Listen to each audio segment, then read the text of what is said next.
नाशिक लोकसभा मतदारसंघाच्या चाचपणीसाठी राष्ट्रवादीची आज पुण्यामध्ये बैठक होणार आहे। तर मंत्री छगन भुजबळ यांच्यासह पदाधिकारी पुण्याला रवाना झालेत।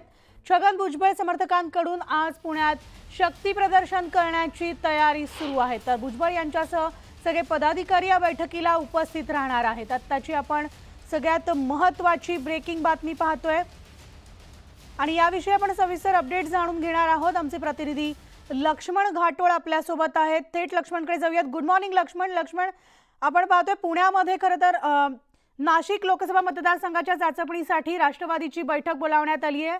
तर मंत्री छगन भुजबळ यांच्यासह पदाधिकारी जे आहेत ते पुण्यामध्ये या बैठकीत सहभागी होणार आहेत। काय अपडेट्स आहेत?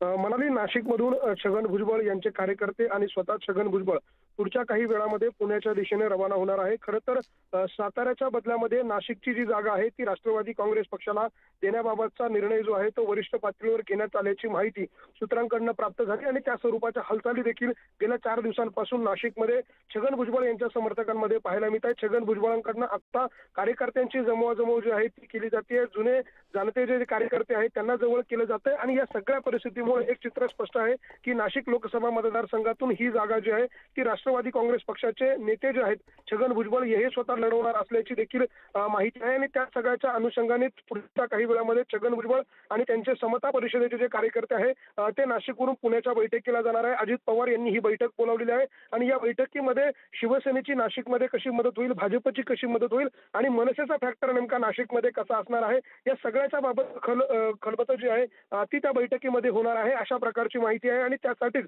पुढच्या काही वेळामध्ये स्वतः छगन भुजबळ आणि त्यांचे कार्यकर्ते जे आहे ते पुण्याला बैठकीसाठी रवाना होणार आहे। म्हणाली। नक्कीच, धन्यवाद लक्ष्मण या सविस्तर माहितीसाठी।